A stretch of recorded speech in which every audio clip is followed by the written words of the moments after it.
এটা সম্পূর্ণ পরিকল্পিতভাবে, এটা সম্পূর্ণ পরিকল্পিত। আমি আপনাকে একটা ভিডিও দেখি, এখানে তার এই হাদির বক্তব্য, সে বলেছে যে কোনো পত্রিকা, এই যে আপনি শুনেন এই বক্তব্যটা, এই যে তার বক্তব্য শুনেন।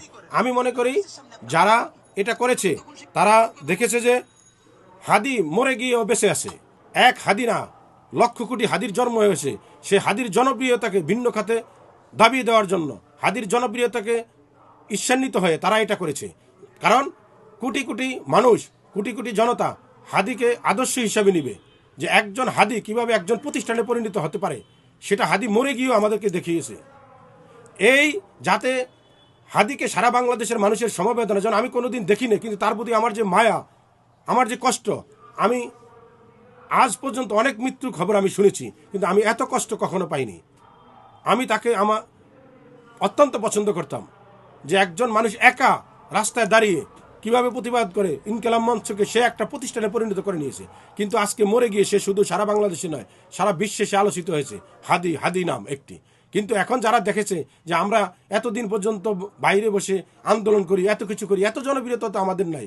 হাদির এই জনপ্রিয়তাকে ভিন্ন খাতে, হাদির আদর্শ যাতে মানুষ ধারণ করতে না পারে, হাদির যে কল্যাণ করে যে আদর্শ, রাষ্ট্র দেশপ্রেম, এটা থেকে নস্যাৎ করার জন্য, এটা থেকে মানুষের চোখ অন্যদিকে ঘুরানোর জন্য, তার ভালোবাসার নামে তাকে ধ্বংস করতেছে। তার হাদি সাহেবের এই মহৎ কাজকে, তার আদর্শকে, তার এই জনপ্রিয়তাকে। আমি মনে করি যারা এগুলা করছে তারা হাদির যে আদর্শ, জনপ্রিয়তা আর হাদির যে উদ্দেশ্য ছিল কল্যাণকর, এগুলাকে ধ্বংস করার জন্যই এটা করছে। এটা সম্পূর্ণই পরিকল্পিত। কারণ হাদি বেঁচে থাকবে আমাদের মাঝে চিরকাল, ব্যক্তি হাদি হিসাবে নয়, প্রতিষ্ঠান হাদি হিসাবে, একটা উপমা হিসাবে, উদাহরণ হিসাবে। কিন্তু আজকে যদি আমরা তার নাম নিয়ে কোনো মানুষকে আঘাত করি, কোনো ব্যবসা প্রতিষ্ঠান আঘাত করি, তাহলে এটা হাদির যে উদ্দেশ্য এটা ব্যাহত হবে। তার যে আদর্শ সেটা আমরা বিচ্যুত হয়ে যাব। তা আমরা বলবো যারা এগুলো করছে তারা এগুলো থেকে বিরত থাকবে। এগুলো অত্যন্ত সুপরিকল্পিতভাবে করছে, যাতে আজকে আপনি যেমন বলেছেন যে সারা বিশ্বে হাদির হেডলাইনে থাকার কথা, আজকে আসছে বিভিন্ন, এটাও তো আমাদের জন্য কষ্টকর। প্রতিটা মানুষের ভিতরে রক্তক্ষরণ হচ্ছে, হাদির মৃত্যু কেউ স্বাভাবিকভাবে মেনে নিতে পারছে না।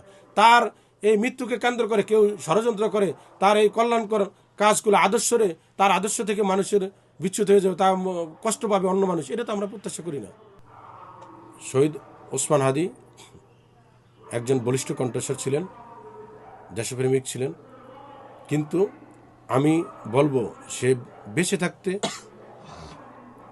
তার যে একজন ব্যক্তিকে তিনি এক প্রতিষ্ঠানে পরিণত করেছিলেন, একজন ব্যক্তি হয়েও প্রাতিষ্ঠানিক রূপে সে যে আন্দোলন করেছিলেন তার বক্তৃতা বিবৃতির মাধ্যমে, সেটাকে আমরা অনুকরণ করব, সেটা আমাদের জন্য উদাহরণস্বরূপ। কিন্তু কালকে আমরা দেখেছি যে তার মৃত্যুকে কেন্দ্র করে যারা একটি স্বার্থান্বেষী গোষ্ঠী, বিভিন্ন পত্র পত্রিকা, সংবাদপত্র, মিডিয়া কর্মী এবং সিনিয়র মিডিয়া ব্যক্তিত্বের উপরে হামলা করেছে, যা অত্যন্ত নিন্দনীয়।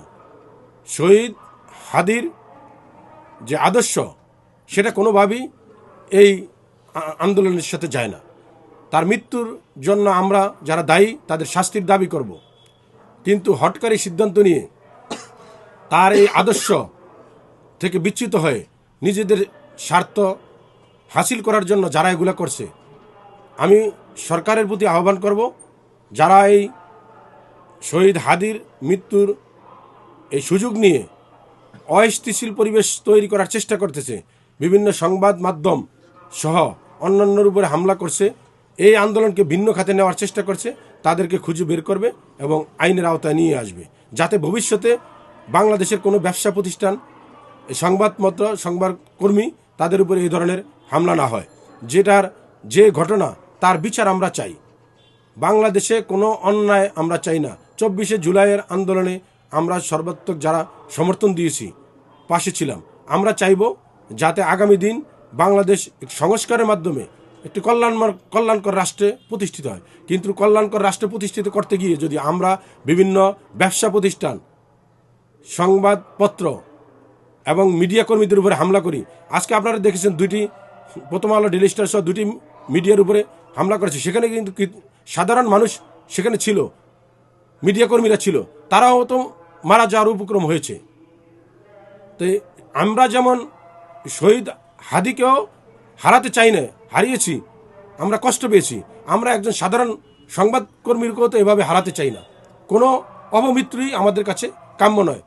একইভাবে ধর্মীয় নামে অথবা যে কোনো গোষ্ঠীর নামে জঙ্গি আচরণ অথবা উগ্র আচরণ, ব্যবসা প্রতিষ্ঠান, বিশেষ করে প্রতিষ্ঠিত কোনো সংবাদপত্র, মিডিয়া কর্মীদের উপর হামলার আমরা তীব্র নিন্দা করছি। এখানে ফুটেজ রয়েছে, যারা যারা এর সাথে জড়িত আমি মনে করি সরকার দ্রুত সময়ের ভিতরে তাদের আইনের আওতায় এনে ব্যবস্থা গ্রহণ করবে।